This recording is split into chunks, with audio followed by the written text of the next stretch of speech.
Bonsoir. Des soldats prisonniers burkinabés ont été capturés et se trouvent en ce moment à Bamako. Capturés avec leurs armes, vous pourrez le voir tout à l'heure.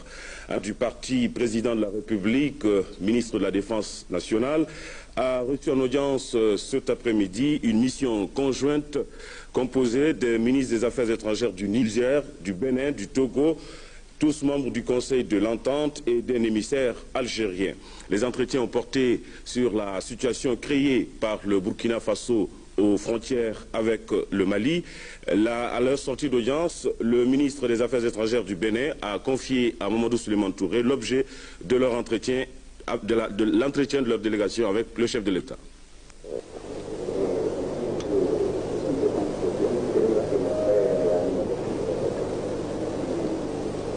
Cette délégation est une mission de bonne volonté pour une solution à ce douloureux conflit frontalier créé par les dirigeants burkinabés. Elle a été dépêchée par les présidents Eyadema, Kountié, Kérékou et Chadli Benjedid.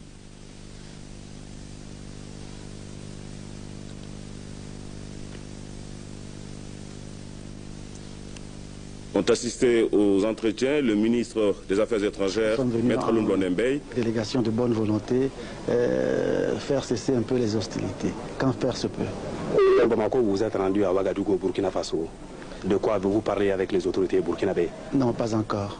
C'est maintenant que nous comptons nous rendre au Burkina Faso. Et puis le secrétaire général de l'UDPM, président de la République, ministre de la Défense nationale, le général d'armée Moussa Traoré, a reçu en fin d'après-midi le secrétaire aux relations extérieures de la Jamaïria arabe libyenne socialiste, porteur d'un message du président Muammar Kadhafi au chef de l'État. À son Excellence le Président, de la part de son frère le président Kadhafi, concernant la situation qui existe actuellement entre deux pays voisins et amis, c'est-à-dire le Burkinabé et le Mali. Nous regrettons beaucoup ces incidents qui se passent et nous ferons tous d'arrêter les fusions du sang et d'améliorer les relations entre les deux pays frères et voisins. Je crois que ce n'est pas l'intérêt ni du peuple, ni de l'Afrique, ni de nous tous que cette guerre continue. Vous avez dit qu'il s'agit d'un conflit entre le Mali et le Burkina Faso. Mais êtes-vous allé au Burkina Faso pour vous entretenir avec les autorités burkinabées? Tout de suite, après le Mali. J'ai commencé par le Mali et après je vais au Burkinabé. Voilà, ceci est pour le plan diplomatique. Sur le terrain, nous vous livrons le communiqué numéro 3 du ministre de la Défense nationale. L'armée malienne, fidèle à sa mission sacrée de défense de l'intégrité du territoire national, continue avec honneur, courage et détermination à repousser l'agresseur. C'est ainsi qu'à l'heure actuelle, nous déplorons un mort et un blessé du côté malien, tandis que du côté burkinabé, on dénombre 20 morts et plusieurs blessés et des prisonniers, ainsi qu'une quantité importante d'armes individuelles et collectives saisies. À la dernière minute, nous apprenons qu'un commando burkinabé vient d'être capturé avec tout son armement en progression vers Djoulouna. Eh bien, mesdames, messieurs, vous qui êtes nos fidèles téléspectateurs et auditeurs, vous ne devez croire qu'à la voix de votre station, aux informations que le parti et le gouvernement ne cesseront de vous donner sur les actions menées au front. Comme témoignage des actions héroïques, de notre armée, mesdames, messieurs, voici ces soldats burkinabés qui ont été capturés sur le front et amenés aujourd'hui à Bamako. Suivez.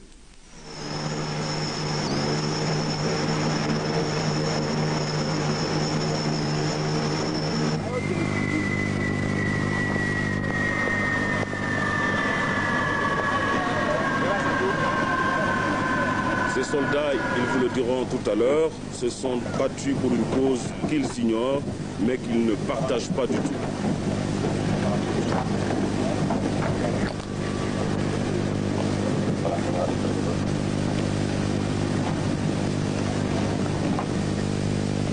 Vous avez été capturé où, précisément?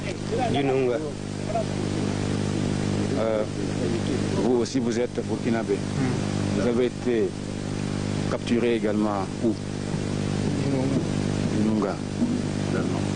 Votre nom? Mega Prima. Mega Prima. Votre grade dans l'armée burkinabé? Deuxième classe. Et vous? Capral Solé Moussa.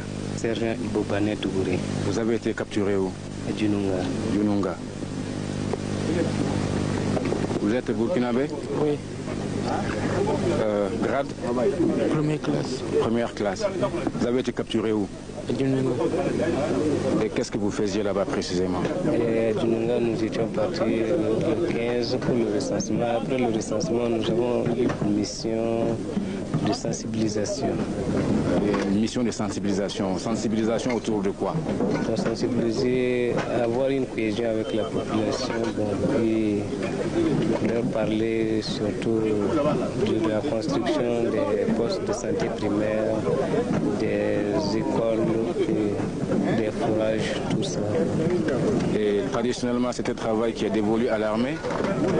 Mais comme la mission nous a été confiée, actuellement, l'armée étant populaire, les missions sont devenues... Première classe, Samaté Bourma, matricule 1954-12-296. Premier BIC, Djibo. BIC, c'est quoi? Bataillon d'infanterie commando. Nom, prénom, grade, matricule et unité. Première classe, Ilogo Atelier, matricule 73 320 49 963. Premier BIC, Djibo. Nom, prénom, unité, grade. Ateibo Adondio, numéro matricule 79 191 671. Premier bataillon. Premier bataillon de quoi? Commando. Commando. Nom, prénom, grade, unité. Orgo Ousseni, numéro matricule 33 026. 69 280 33 026. Deuxième bataillon. Nom, prénom, unité, grade. Deuxième classe, Giblet Nouramba, numéro matricule 82 110 95 575. GCS Wayouya. Vous pouvez nous parler un peu, nous décrire un peu cet armement-là? Nous avons ici, ces fusils sont des G3 et l'autre c'est un fusil semi-automatique 49-56 qui est posé là, et l'autre vous avez le mortier de 60. L'autre maintenant vous avez le monotube qui est posé en grand et l'autre c'est le Kalachnikov rouge posé. Et cette arme que nous voyons là, qu'est-ce que c'est? Le monotube. Monotube. Oui. Quelle portée? La portée, comme je ne suis pas l'utilisateur, et ce sont des nouvelles armes qui sont venues. Ces armes sont venues d'où? Soviétiques. Soviétiques. Oui. Et on voit des bâtons tout à fait noirs là. Qu'est-ce que c'est? Ce sont les obus du mortier. Les obus du mortier. Oui. Quelle est leur capacité de destruction? Leur capacité de destruction. Le mortier 60 fait peut-être en gros maximum 1 km 200. 1 km 200 oui. de portée. Mais pourquoi vous avez fait ça? Pourquoi vous êtes allé vous installer à Djununga? Je dis que l'installation de Djununga, notre première mission était le recensement. La deuxième mission concernait maintenant la sensibilisation. Vous avez été saisi avec un drapeau du Burkina Faso qui flottait sur Djuluna. Pourquoi ça? Bon, c'est comme je l'ai dit, particulièrement nous ne sommes que des exécutants. Nous avons des supérieurs. Dès qu'on nous donne l'ordre, particulièrement, je pense d'où on revenait là, tout de suite là. Quand nous sommes arrivés là-bas pour les interrogations, et le capitaine m'a fait comprendre que Djununga faisait partie de la zone contestée. C'est là où je disais non, nous particulièrement, nous sommes des subordonnés. Moi, si ce n'était pas aujourd'hui, je ne savais pas que Djununga faisait partie de la zone contestée. Moi, depuis 1974, on parlait de la zone contestée de Gassegalo. Donc, 1974, moi j'étais civil, donc on parlait tout de Gassegalo. Et c'est là-bas que nous tous, on voyait peut-être la zone contestée. Nous, on ne savait pas généralement que Djinouga faisait partie de la zone contestée. C'est ainsi que nous avons essayé aussi d'exécuter. Si on savait que Djinouga faisait partie de la zone contestée, on allait les dire non. Parce que notre propre sécurité d'abord. Et ce matin encore, on affirmait à votre radio que le char avait été sauté par certains de vos hommes. Vous croyez que c'est possible ça? Non, cela vraiment je ne sais pas. Je pense que ce sont des informations, des fausses informations. Sinon, nous particulièrement, je ne sais pas, nous n'avons pas vu de char sauter. Du moins que un minimum de 30 et quelques personnes ne peut pas combattre réellement contre 15 chars, c'est difficile. Le moyen matériel ne nous permettait même pas de faire un combat. C'est pourquoi je disais que depuis que le feu a commencé, nous sommes restés tous là-dedans, personne n'est sorti. Depuis que vous avez été capturé, oui. Quels sont les traitements que vous avez subis? Est-ce qu'il y a eu des blessés parmi vous? Comment est-ce qu'on les a traités? Bon, depuis qu'on nous a capturés, à la sortie, quand nous sommes sortis, il y a eu d'abord des coups de feu où le caporal est blessé. Je pense qu'il y a un qui est resté là-bas. Bon. Après ça, lui, il n'est pas gravement blessé, mais c'était à la cuisse. C'est lui le caporal qui est blessé. Alors, après, on l'a passé aux soins. C'est terminé. Et ce matin aussi, on l'a soigné. Vous avez été bien traité? Si. Est-ce qu'on a maltraité quelqu'un parmi vous? Pour le moment, non. Nous sentons... Pour le moment, nous sentons vraiment... Je ne sais pas quoi dire, mais sinon, pour le moment...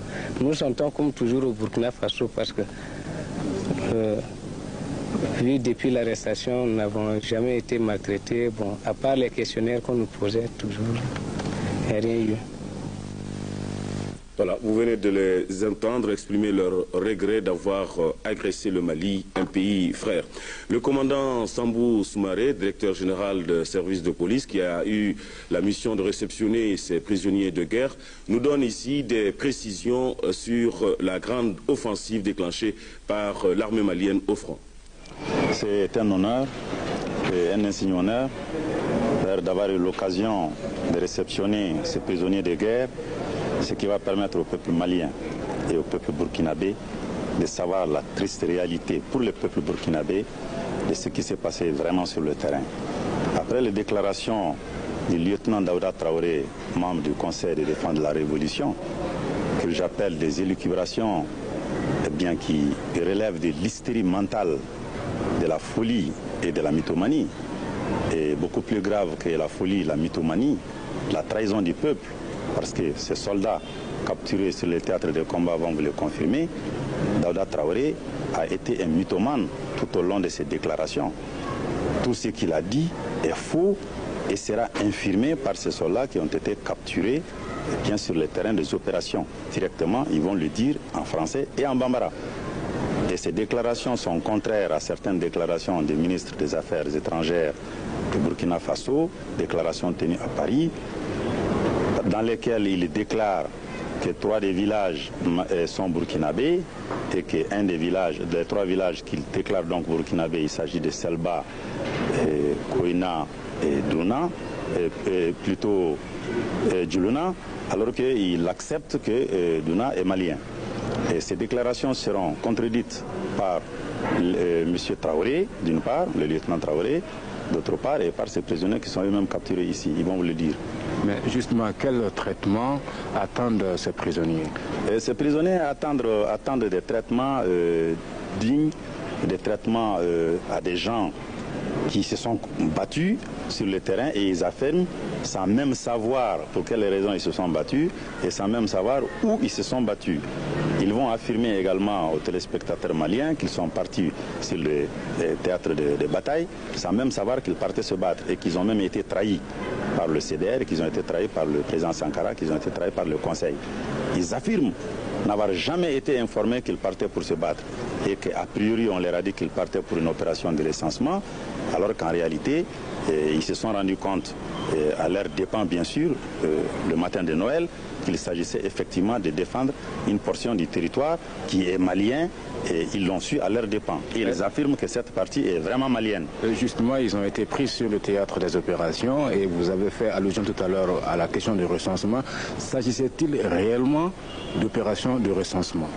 Je peux vous affirmer une chose, c'est que les autorités burkinabées avaient saisi les autorités maliennes et l'information a été donnée à l'ensemble des diplomates présents ici au Mali, que les autorités burkinabées, sachant bel et bien que le territoire est malien et que ces villages étaient des villages maliens, mais dans le cadre des réciprocités entre les États et de communication entre les populations à la frontière, les autorités burkinabées, sachant cela, avaient demandé par écrit l'autorisation de faire recenser leurs ressortissants qui existent dans des villages maliens, en territoire malien. Et c'est de très bonne foi que les autorités maliennes ont répondu qu'on était parfaitement d'accord dans le cadre de réciprocité et des bons accords entre nous, que ce recensement puisse se faire.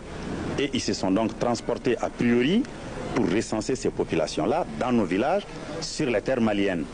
À notre grande surprise, ces équipes de recensement ont été accompagnées des membres du CDR, donc du Comité de défense de la Révolution. Et puis, ces comités de défense de la Révolution se sont retirés au profit des unités armées. Donc, l'intention ici ne trahissait plus, il s'agissait d'une occupation du territoire malien. S'il s'agissait en fait des territoires burkinabés, des villages burkinabés et des populations burkinabées, il n'y avait aucune raison qu'ils les envoient une correspondance aux autorités maliennes pour demander leur autorisation de recenser ces populations, puisque les populations paraissent être les leurs, paraissent être sur leur territoire, paraissent être des villages burkinabés, mais ils l'ont appris à leurs dépens parce que le jour de l'attaque, et c'est la fameuse étincelle du 25, quand ces soldats se sont réveillés de leur sommeil, ils ont trouvé là les propriétaires légitimes des terres venus reconquérir les terres. Et il n'y avait aucune population civile, ils vont vous le confirmer eux-mêmes, qu'il n'y avait aucune population civile parce que ces populations étaient parties vers l'intérieur du Mali, convaincues qu'elles n'étaient pas en territoire burkinabé. Mais alors, ces soldats capturés avaient-ils réellement conscience qu'ils allaient au front lorsque ce jour de Noël, comme vous l'avez évoqué tout à l'heure, l'étincelle a éclaté? Eh bien, c'est eux qui vont vous le dire, M. Djourté. Ils affirment n'avoir jamais été informés suffisamment qu'ils allaient pour se battre, pour défendre une portion d'un territoire quelconque. Ils disent qu'ils dormaient. Quand les unités maliennes sont venues, au coup de feu, ils se sont réveillés précipitamment, ils ont même refermé la porte et resserré les portes. Et aux premières sommations, on les a invités à ouvrir les portes, ils ont ouvert les portes, ils ont déposé les armes. On leur a posé la question, mais comment expliquez-vous qu'il y ait des blessures que certains de vous portent? Et ils vont le répéter, ces blessures forcément sont l'issue de combats. Et il y a des combats entre les positions maliennes et les positions burkinabées. Et comme ils le disent eux-mêmes, c'est eux-mêmes qui l'affirment, c'est pas moi qui l'affirme, que les soldats maliens, d'un coup de tartine, ont envalé la présence burkinabé. Ils disent qu'ils étaient si petits que d'une tartine, ils ont été soufflés. Les autorités burkinabées parlent de 10 morts tués parmi les nôtres et de 6 chars détruits. Qu'en est-il exactement? En ce qui concerne les chars détruits, les prisonniers maliens tués, ce sont les témoins des champs de combat qui vont vous le dire. Il s'agit là des soldats burkinabés capturés sur le terrain. Ils disent n'avoir jamais aperçu un seul char, a fortiori de détruire des chars maliens. Ils disent n'avoir jamais vu un seul mort gisé sur le terrain. C'est eux qui vont le dire. Ce n'est pas moi, c'est eux qui viennent des champs de combat et ce sont des témoins privilégiés pour nous. Ils disent que c'est de la mythomanie et c'est du mensonge des autorités burkinabées de dire sur les antennes de Radio Burkina Faso qu'il y a eu des chars qui ont été soufflés, que des soldats maliens ont été tués. On va jusqu'à dire par acte d'héroïsme qu'un soldat burkinabé est rentré dans la tourelle d'un des chars, a lancé une grenade et a soufflé le char. Et cela dénote d'une certaine ignorance totale. C'est le lieutenant Daouda qui l'a dit. Et il n'a pas bien appris ses leçons parce qu'avec une grenade offensive ou une grenade défensive, on ne peut pas souffler un char. C'est un peu une petite chiquenaude que l'on donne à un éléphant. Parlons concrètement. Quelle est la situation actuelle sur le terrain? La situation incontestablement est une situation de supériorité malienne et ça encore c'est eux qui l'affirment, de la supériorité de l'armée malienne sur l'armée burkinabé. Ils disent que c'est incontestable qu'avec ce que les autorités burkinabées racontent, pour dire que 10 chars ont été détruits, 15 chars ont été détruits, comment une petite unité comme la leur, eh bien, chargée de défendre Djuluna, eh bien, peut combattre contre une force aussi herculéenne. Et c'est eux qui emploient cette expression, ils vont répéter, eh bien, ils sont convaincus de la supériorité des forces maliennes. Ils affirment aussi qu'ils ont été très très bien traités par ces forces maliennes, bien que largement supérieures à leurs unités. Et que même les blessés burkinabés ont été traités par la Croix-Rouge et la santé malienne. Et que de leur capture jusqu'à maintenant, ils se sont sentis en terre malienne. Ils ne le regrettent pas non plus. Et je sais que la radio burkinabé a fait beaucoup de cancans. Nous sommes très sereins et nous sommes fidèles aux idéaux de notre secrétaire général, le général Moussa Traoré, qui a lui-même dirigé les combats et qui est le plus grand stratège de cette armée, incontestablement. Et nous sommes fiers des directives et des leçons qu'il nous a données dans cette affaire-là. Depuis le début jusqu'à aujourd'hui, c'est lui qui a gardé sa sérénité, c'est l'armée malienne qui a gardé sa sérénité, nous ne le regretterons pas. Il est certain que pour défendre le territoire national, 1 mètre carré soit-il, si nous devons laisser la moitié de l'armée malienne, nous sommes fiers de le faire. Qu'il y ait un mort ou qu'il y ait 2 morts, ou quel que soit le nombre de morts pour défendre le patrimoine national, nous sommes tous prêts, sans exception, du plus petit soldat jusqu'au plus gradé de l'armée malienne, à aller sur le front, à aller nous battre pour défendre la terre malienne. Nous ne le regretterons pas. Les sections de Bougouni, Djéné, Yanfolila et le personnel du Centre malien du commerce extérieur ont exprimé leur soutien indéfectible au parti et à son secrétaire général, le général d'armée Moussa Traoré. À cet effet, le personnel du CMCE fait don de la somme de 590 700 francs CFA pour sa contribution à l'effort national et assure le parti de sa disponibilité permanente. La section de Baraouli a fait don d'1 million de francs. Les établissements Ashkar, 25 tonnes de farine et 2000 litres d'essence. Les sections UDPM de 100, 11 tonnes de mil, plus 615 000 francs CFA, plus 70 moutons et chèvres. La section UNFM de la commune 3, 100 000 francs CFA.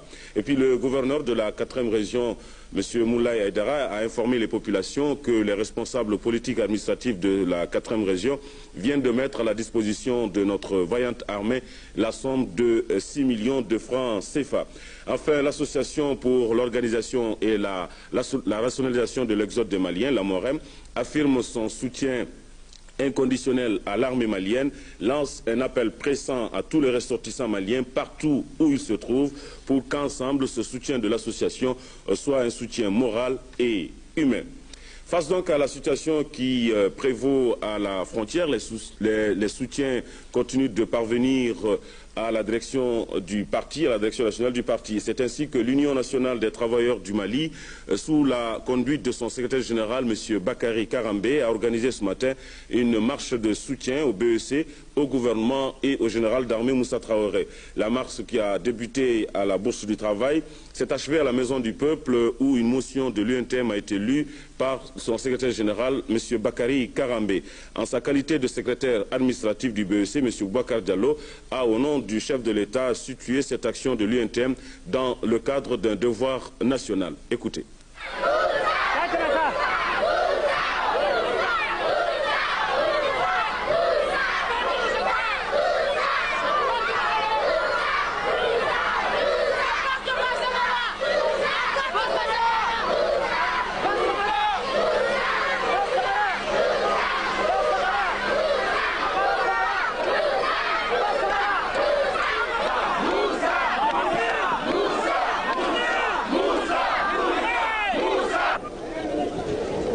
Travailleurs du Mali, regroupés au sein de leur centrale syndicale unique, l'Union nationale des travailleurs du Mali, fidèles aux nobles idéaux d'unité, de solidarité, de liberté, de dignité et de paix, pour le progrès économique et social du continent africain en général et du Mali en particulier, ont décidé, une fois de plus, face à cette situation dramatique et intolérable, aux conséquences incalculables pour les peuples maliens et burkinabés de réaffirmer vigoureusement par la présente déclaration leur détermination et leur engagement à récupérer toutes les parties occupées de notre territoire national.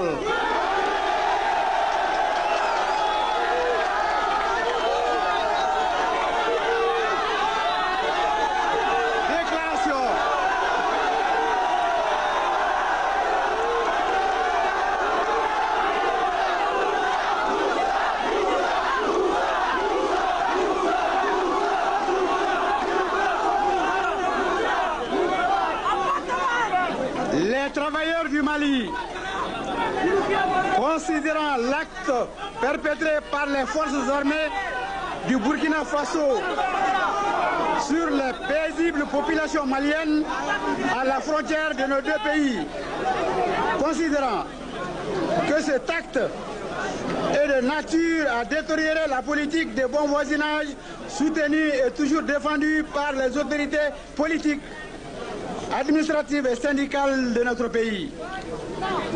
Considérant le rôle d'avant-garde joué par les travailleurs de nos deux pays dans la lutte pour l'indépendance nationale, les travailleurs du Mali condamnent avec force la violation flagrante de l'intégrité territoriale de la République du Mali par les forces armées du Burkina Faso, dénoncent énergiquement le comportement irresponsable des dirigeants burkinabés, soutiennent sans réserve le secrétaire général du parti, président de la République, ministre de la Défense nationale et l'armée malienne dans la lutte pour la récupération de toutes les parcelles occupées. Demande qu'une solution définitive soit trouvée à ce conflit, qui ne fait que distraire nos deux peuples de leurs préoccupations essentielles et réaffirme leur engagement aux côtés du parti et du gouvernement pour la défense de la patrie. Les travailleurs du Mali. Bravo!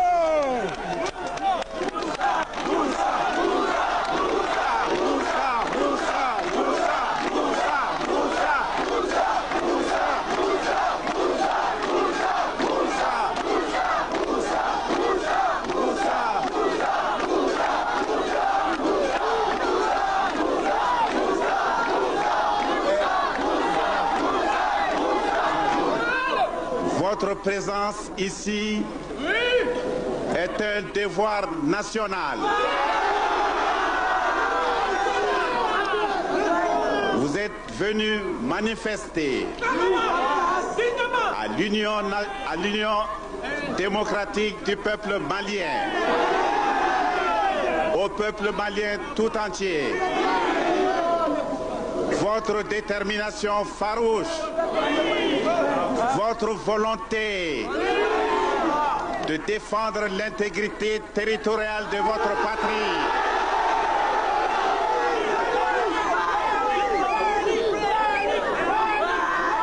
Tous unis comme un seul homme, les jeunes, les femmes, les travailleurs, tous debout comme un seul homme, derrière l'union démocratique du peuple malien pour la défense de la patrie, derrière le général d'armée Moussa Traoré,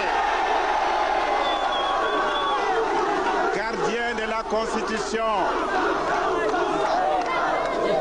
ministre de la Défense nationale, qui depuis 17 ans mène avec bonheur les destinées de notre peuple. Le peuple malien, de Tessalit à Kangaba, de Ambidedi à Kadiolo, lui fait confiance depuis 17 ans. Il n'a jamais démérité cette confiance qui lui a été placée. Vous pouvez continuer à lui faire confiance dans cette circonstance aujourd'hui. Ce problème national qui est posé par l'invasion de notre pays, par des hordes irresponsables.